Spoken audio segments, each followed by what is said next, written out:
Hello, welcome to Salesforce Nights. So in today's video, we'll be learning about DataRaptor Load. So DataRaptor Load is used to insert or update data into Salesforce database, and it supports multiple objects as well as multiple records. And the common use cases are if you want to create a record in some object like account, and it accepts JSON as a input format to store it in the Salesforce fields. So let's dive into Salesforce org to see a real-time use case. So go to your org and from App Launcher, open Velocity Digital Studio and select OmniStudio DataRaptors. Click on the new button, and here on the new screen, you will be able to see uh, a interface where you need to provide a detail. Let's say create or update account. And in the interface time, by default, extract is selected, so change it to load. And input type is JSON, and output type, if you notice, in this case, it is S object because input type is from JSON and you want to store it into a S object field. Now provide some description as a best practice that this DR will be used to create or update account details. Click on save button.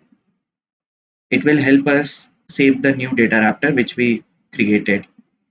Now in the object section or the object tab, click on add object and select. In this use case, we will be seeing how to create an account object and how we can how we can update the account object which we created. So basically insert as well as update scenario, and we'll also talk about upsert, which is combination of uh, insert or upsert it. So DataRaptor is smart enough to determine what it needs to be done. Now if I map ID, let's say account ID, I want to give input as account ID and I want to map it with the field ID. Now whenever you map the field account ID with some ID, out of the box ID field, it use it as a upsert key. So whenever this account ID is present, it will try to find that record in Salesforce database. If found, it will update that record instead of inserting a new record. So you don't have to specifically check this checkbox upsert key. If you are using some other field as upsert key, then you need to check this checkbox upsert key, and if that is required all the time that you need to do upsert, then also check is required for upsert. And we already know by clicking on is disabled, we can disable this particular mapping, but we don't need to do that. We'll keep it as is, and we'll try to also populate a mandatory field which is required to create an account. That's a name field, so I'll just say account name. Now how to execute this? Go to preview tab. Here build a JSON structure and provide a name saying account name equal to demo account. Now click on execute button and you will be able to see that we have successfully created a account, and the account ID is this. If I try to open it in a new window, I'll be able to navigate to the newly created account which we just created. Uh, yep. So till the time it is loading, what we will do is the next use case is we will try to update this account. Now let's see what all fields are present on this account.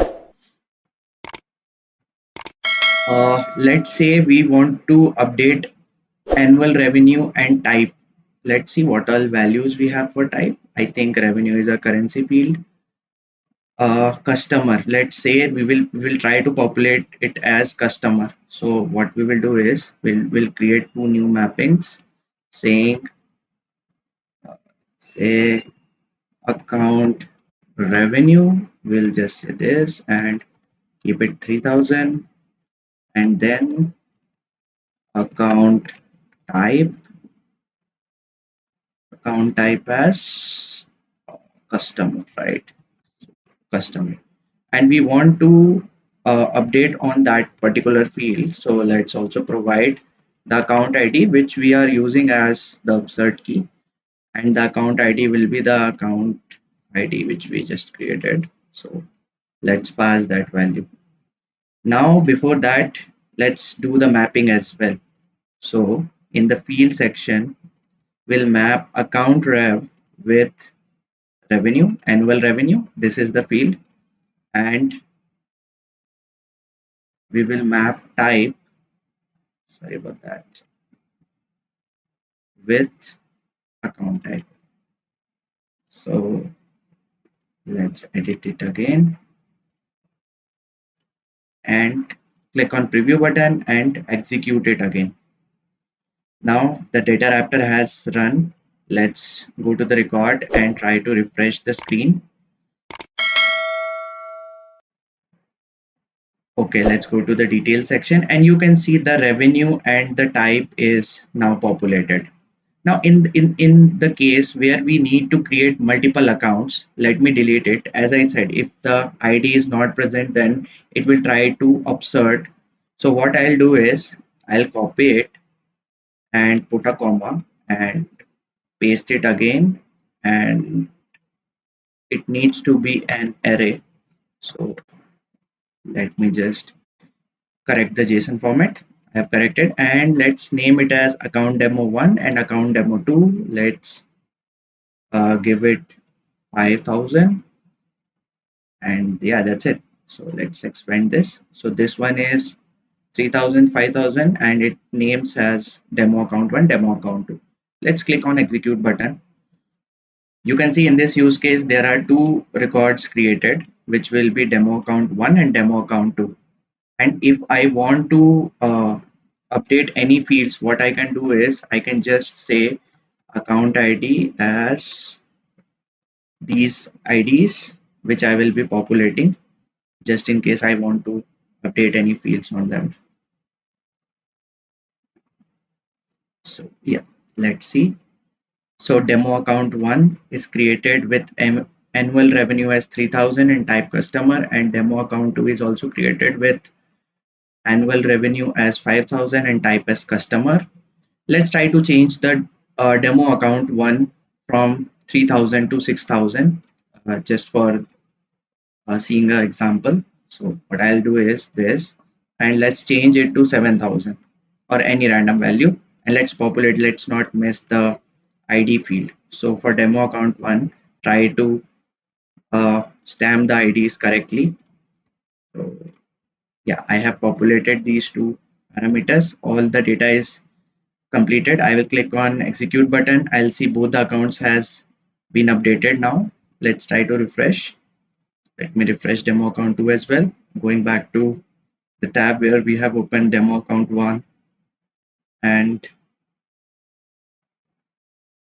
going to detail section.